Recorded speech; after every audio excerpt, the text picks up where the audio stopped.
नमस्कार दोस्तों, smart study में आपका स्वागत है। जितने विद्यार्थी हैं वो जल्दी से जुड़ जाइए ताकि अपन वो सेशन को स्टार्ट कर सकें।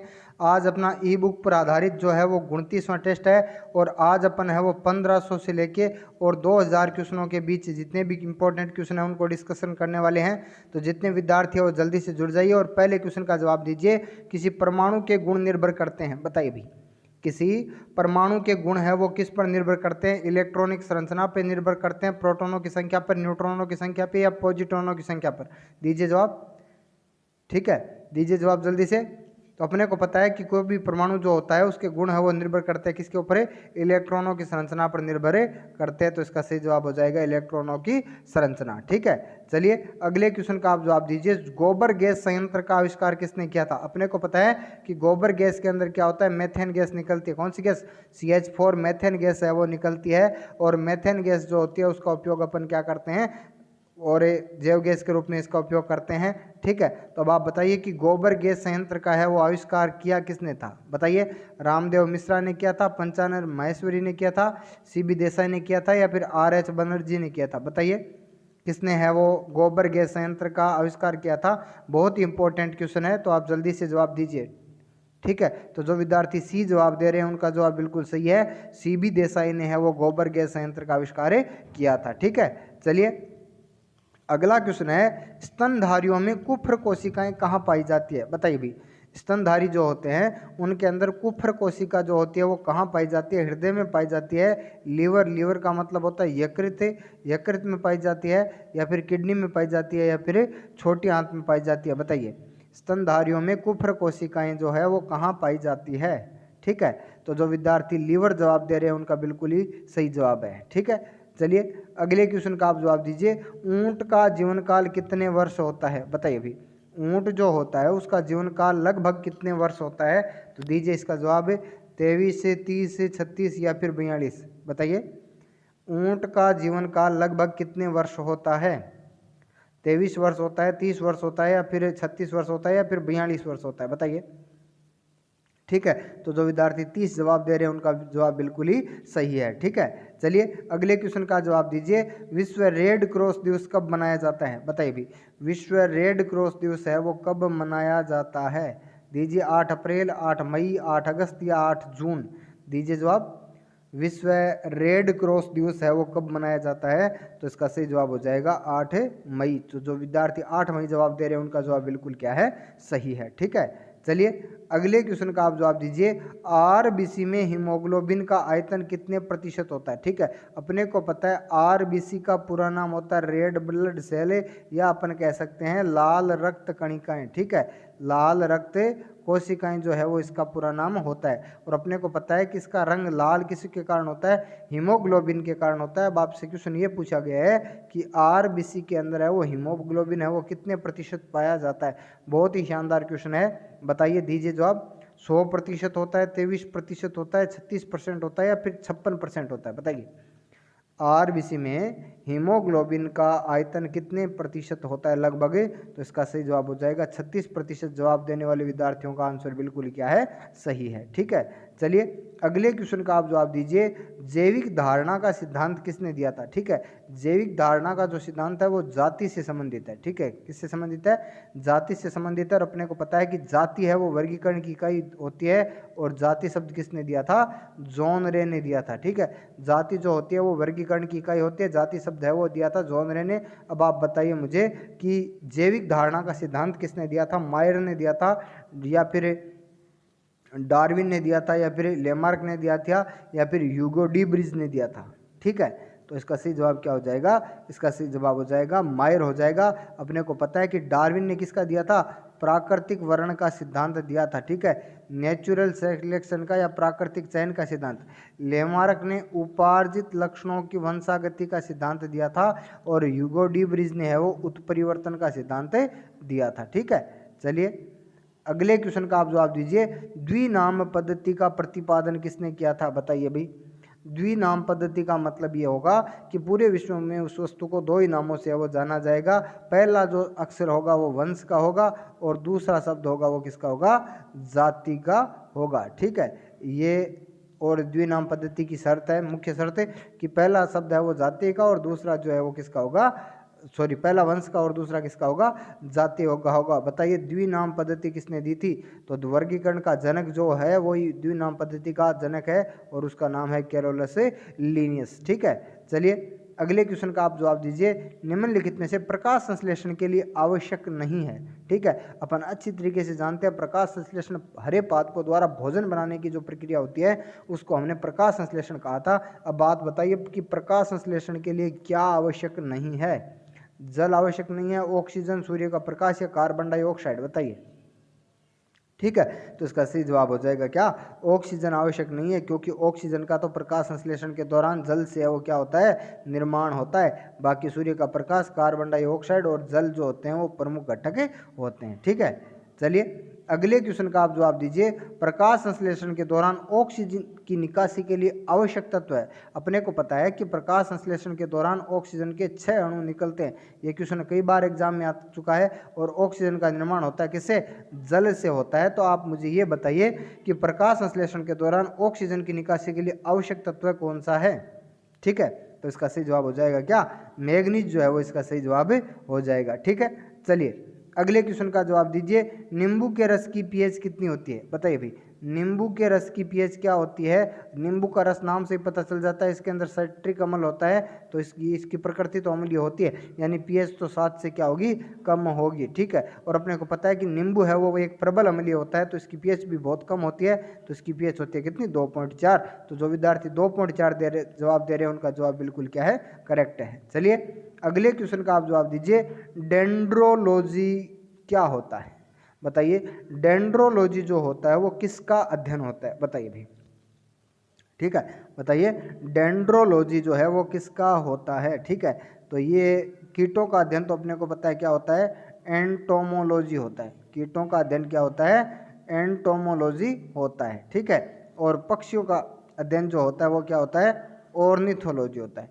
पक्षियों का अध्ययन क्या होता है, ऑर्निथोलॉजी होता है। तो वृक्ष और झाड़ियों का अध्ययन क्या होता है, डेंड्रोलॉजी होता है। और सर्पों का अध्ययन क्या होता है, इक्थियोलॉजी होता है। ठीक है, सर्पों का अध्ययन क्या होता है, इक्थियोलॉजी होता है। ठीक है, तो इसका सही जवाब हो जाएगा वृक्ष और झाड़ियाँ। ठीक है, चलिए अगले क्वेश्चन का आप जवाब दीजिए। ह्यूमरस नामक हड्डी है वो मानव शरीर के किस अंग में पाई जाती है, दीजिए जवाब। ह्यूमरस नामक जो हड्डी होती है वो मानव शरीर के किस भाग में पाई जाती है। ये सिर में पाई जाती है, हाथ में पाई जाती है, पैर में पाई जाती है, या फिर पसली में पाई जाती है, दीजिए जवाब। ह्यूमरस नामक हड्डी मानव शरीर के किस भाग में पाई जाती है। ठीक है, तो अपने को पता है कि ह्यूमरस जो हाथ की ऊपर की जो हड्डी होती है उसको क्या बोलते हैं, उसको बोलते हैं ह्यूमरस। और उसके नीचे होती है क्या, रेडियो और अल्ना नाम की दो हड्डियाँ पाई जाती है। तो इसका सही जवाब हो जाएगा हाथ है। ठीक है, चलिए अगले क्वेश्चन का आप जवाब दीजिए। निम्नलिखित में से एंटीबॉडी बनाने के लिए आवश्यक होता है। अपने को पता है एंटीबॉडी जो शरीर की अपन कह सकते हैं कि जीवाणुओं से क्या करती है, सुरक्षा करती है या रोगों से अपने शरीर को बचाती है, वो होती है एंटीबॉडी। बताइए कार्बोहाइड्रेट बनाता है, प्रोटीन बनाती है, वसा बनाती है, फिर विटामिन बनाती है, दीजिए जवाब। एंटीबॉडी निर्माण में सहायक क्या होते हैं। ठीक है, तो सबको पता है कि एंटीबॉडी बनाने के लिए आवश्यक होते हैं क्या, प्रोटीन होती है। तो जो विद्यार्थी बी जवाब दे रहे हैं उनका जवाब क्या है, करेक्ट है। ठीक है, चलिए अगला क्वेश्चन है नाड़ियों को स्वस्थ बनाने के लिए कौन सा तत्व आवश्यक होता है, बताइए भी। नाड़ियों को स्वस्थ बनाने के लिए कौन सा तत्व है वो आवश्यक होता है, कैल्शियम, जिंक, मैग्नीशियम या सोडियम, दीजिए जवाब। नाड़ियों को स्वस्थ बनाने के लिए कौन सा तत्व आवश्यक होता है।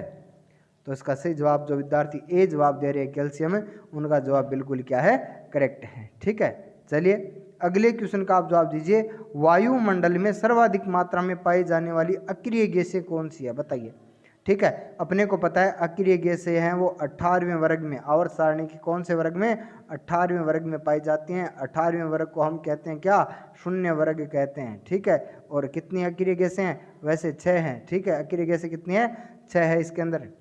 तो आप बताइए वायुमंडल में सर्वाधिक मात्रा में पाई जाने वाली अक्रिय गैस कौन सी है। तो इसका सही जवाब हो जाएगा आर्गन। आर्गन वायुमंडल में सर्वाधिक मात्रा में पाई जाने वाली अक्रिय गैस है। ठीक है, चलिए अगले क्वेश्चन का आप जवाब दीजिए। ल्यूकेमिया किस प्रकार की कैंसर है, यानी ल्यूकेमिया जो है वो एक कैंसर का प्रकार है। बताइए किस प्रकार की कैंसर है, रक्त है, त्वचा है, चर्म है या फिर जीभ है, बताइए। ल्यूकेमिया किस प्रकार की कैंसर है? रक्त है, त्वचा है, चर्म है या जीभ है? ठीक है, तो इसका सही जवाब क्या हो जाएगा? इसका सही जवाब हो जाएगा रक्त कैंसर जो होती है उसको बोलते हैं क्या? ल्यूकेमिया बोलते हैं। ठीक है, चलिए अगले क्वेश्चन का आप जवाब दीजिए। प्लाज्मा में कितने प्रतिशत जल पाया जाता है? अपने को पता है रक्त में 55% प्लाज्मा पाया जाता है। ये क्वेश्चन भी एग्जाम के अंदर बहुत बार पूछा गया है कि रक्त के अंदर है वो कितने प्रतिशत प्लाज्मा पाया जाता है, तो रक्त में पाया जाता है 55% प्लाज्मा। अब आप मुझे ये बताइए कि प्लाज्मा में कितने प्रतिशत है वो जल पाया जाता है? 100%, 28%, 90% या 76%? बताइए प्लाज्मा में कितने प्रतिशत जल पाया जाता है? ठीक है, तो इसका बिल्कुल जो करेक्ट आंसर होगा वो क्या होगा? 90% होता है। कई जगह 92 भी आ जाता है तो वो एक ही बात होती है। ठीक है, 90% क्या पाया जाता है? जल पाया जाता है। बताइए अगले क्वेश्चन का आप जवाब दीजिए। गोल्डन राइस किस विटामिन का प्रचुर स्रोत है? बताइए। गोल्डन राइस जो होता है वो मैंने आपको कई बार बता दिया कि एक ट्रांसजेनिक पादप होता है। ट्रांसजेनिक पादप का मतलब होता है कि जिसके अंदर जीनों के अंदर है वो कुछ गुण है वो क्या कर दिए गए हैं? स्थानांतरित कर दिए गए। आप बात बताइए कि गोल्डन राइस के अंदर किस विटामिन का प्रचुर स्रोत होता है? तो मैंने आपको कई बार बता दिया कि गोल्डन राइस और गाजर, गोल्डन राइस और गाजर जो दोनों है वो किसके? विटामिन ए के प्रचुर स्रोत होते हैं। ठीक है, चलिए अगले क्वेश्चन का आप जवाब दीजिए। ग्रामोफोन की खोज किसने की थी? बताइए भाई, ग्रामोफोन की खोज जो है वो किसने की थी? एडिसन ने की थी, टोरसेली ने की थी, गैलीलियो ने की थी या फिर जेम्स एलन ने की थी? बताइए ग्रामोफोन की खोज है वो किसने की थी? दीजिए जवाब। तो जो विद्यार्थी ए जवाब दे रहे हैं उनका जवाब बिल्कुल ही क्या है? करेक्ट है, एडिसन ने है वो ग्रामोफोन की खोज की थी। ठीक है, चलिए अगला क्वेश्चन है व्यायाम संबंधित विज्ञान का अध्ययन क्या कहलाता है? बताइए भी व्यायाम संबंधित विज्ञान का अध्ययन क्या कहलाता है? एक्रोबेटिक्स कहलाता है, एंड्रोलॉजी कहलाता है, जेरेंटोलॉजी कहलाता है या फिर प्लेनोलॉजी कहलाता है? बताइए व्यायाम संबंधी विज्ञान का अध्ययन क्या कहलाता है? तो इसका सही जवाब हो जाएगा एक्रोबेटिक्स। ठीक है, एक्रोबेटिक्स का मतलब होता है व्यायाम विज्ञान। ठीक है, चलिए अगला क्वेश्चन है जिप्सम बनाने में किस तत्व का उपयोग किया जाता है? बताइए भी जिप्सम बनाने में किस तत्व का उपयोग किया जाता है? जिंक का उपयोग किया जाता है, कैल्शियम का उपयोग किया जाता है या फिर सोडियम का या फिर लेड का उपयोग किया जाता है? अपने को पता है कि जिप्सम का फॉर्मूला होता है CaSO4.2H2O। ठीक है, तो जिप्सम के अंदर मुख्य तत्व कौन सा हो गया? कैल्शियम हो गया। तो जो विद्यार्थी बी जवाब दे रहे हैं उनका आंसर बिल्कुल क्या है? करेक्ट है। चलिए अगला क्वेश्चन है किसकी परत बनने से चांदी काली हो जाती है? अपने को पता है कि चांदी के ऊपर काली परत चढ़ जाती है, तो बताइए को किसका निर्माण होने से और चांदी के ऊपर काली परत चढ़ जाती है? सल्फाइड का, कार्बोनेट का, ऑक्साइड का या फिर अमोनियम का? बताइए किसकी परत चढ़ने से चांदी है वो काली हो जाती है? तो इसका बिल्कुल जो करेक्ट आंसर हो जाएगा वो क्या हो जाएगा? सल्फाइड। अपने को पता है Ag2S सिल्वर सल्फाइड बनने से चांदी के ऊपर काली परत का निर्माण होता है। ठीक है, चलिए अगले क्वेश्चन का आप जवाब दीजिए। नवजात शिशु में लगभग कितनी हड्डियां पाई जाती है? बताइए नवजात शिशु में लगभग कितनी हड्डियां पाई जाती है? 200, 300, 265 या फिर 206? बताइए नवजात शिशु में लगभग कितनी हड्डियां पाई जाती है? नवजात शिशु में लगभग कितनी हड्डियां पाई जाती हैं? ठीक है, तो इसका बिल्कुल करेक्ट आंसर हो जाएगा 300 हड्डियां पाई जाती हैं। ठीक है, चलिए अगले क्वेश्चन का आप जवाब दीजिए। मानव निर्मित प्रथम तत्व कौन सा था? बताइए भी अपने को पता है कि अभी कम से कम 20 तत्व है वो मानव निर्मित है, तो आप बताइए मानव के द्वारा बनाया गया पहला तत्व है वो कौन सा था? ठीक है, पोलोनियम था, रेडियम था, थोरियम था या फिर यूरेनियम था? बताइए। ठीक है, तो अपने को पता है मानव निर्मित पहला तत्व कौन सा था? पोलोनियम। तो जो विद्यार्थी ए जवाब दे रहे हैं उनका आंसर बिल्कुल क्या है? सही है। ठीक है, तो दोस्तों ई बुक से संबंधित अपने 2000 क्वेश्चनों की फिर से रिवीजन हो चुकी है। जो विद्यार्थी लगातार पढ़ रहे हैं उनकी साइंस में मैं ये सोचता हूँ कि बहुत ही अच्छा इंक्रीज हुआ है। ठीक है, कल आपको है वो 2000 से लेके और 2525 क्वेश्चनों का है वो क्या करना है, यानी 500 अगले क्वेश्चनों का है वो टेस्ट देना है। और आगे की जो योजना है वो बहुत ही शानदार होने वाली है। कल 30वें टेस्ट के बाद आगे की योजना मैं आपको बताऊंगा। बहुत ही शानदार योजना है। ग्रुप डी की जो तैयारी करें रेलवे की, वो विद्यार्थी है वो तैयार हो जाओ, उनके लिए बहुत ही शानदार है। वो एक क्लास जो है वो स्टार्ट होने वाली है, तो उसके बारे में मैं आपको डिटेल से वो कल बताऊंगा। ठीक है, तो सभी विद्यार्थी है वो जुड़ जाना। ठीक है, और जो आज की कितने क्वेश्चन सही हो रहे हैं वो आपको कमेंट बॉक्स के अंदर बता देने हैं। ठीक है, और जो नहीं जुड़ रहे हैं लगातार उनको भी आप एक बार बता दीजिए।